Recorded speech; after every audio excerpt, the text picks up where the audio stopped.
All right. As evidence mounts that Joe Biden was deeply involved in his son Hunter's influence-peddling pay-for-play schemes, there's one clear fact here. At least in the next 18 months, President Biden will never be brought to justice in a court of law. His Justice Department and his FBI will never let it happen. And it's all part of the politicized rule of law under Joe Biden. And that is why impeachment is an important issue.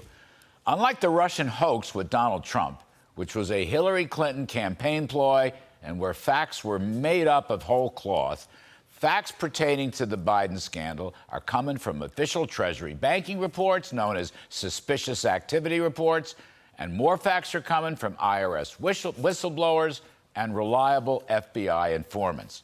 The Merrick Garland Justice Department and the FBI are doing all they can to obstruct and suppress the Biden criminal evidence. It's a protection racket hiding what looks like a mob-type racketeering operation. And this is why House member Marjorie Taylor Greene's efforts to move the House GOP toward impeachment hearings is so important.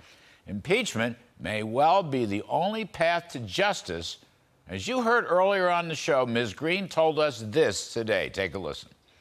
I had a meeting today with Kevin McCarthy in his office in the Capitol, and there is investigations that are being launched into Christopher Wray and Merrick Garland, and we're going to hunt that investigation as far as we can, and if it leads to impeachment, the Speaker is just fine with it.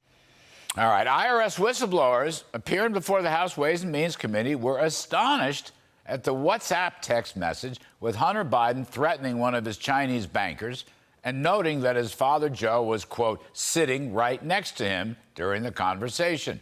An assistant U.S. attorney apparently opined there was more than enough probable cause from that communication to search the guest house of the former Veep, but then pulled back on political grounds.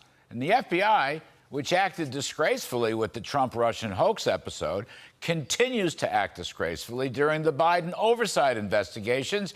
And the FBI has finally allowed more 1023 documents that are unclassified but totally redacted.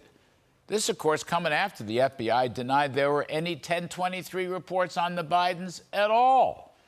Oversight Committee Chair James Comer is doing the Lord's work in his investigations and in forcing the FBI to at least acknowledge at least some evidence. Mr. Comer will continue his efforts, including this statement that he gave to us last night. Take a listen. We're going to do everything we can to get the tapes, and yes, we can send people to foreign countries, and we will do that. We may have already done that. All right, that's a very interesting statement. The evidence accumulating against the Bidens is now moving at warp speed. That's why the plain-speaking Taylor Greene is absolutely right to start preparing the way for impeachment proceedings. No, I don't think the evidence backing the allegations of bribery and criminality is yet 100%, but Ms. Taylor Greene is moving the ball in the right direction.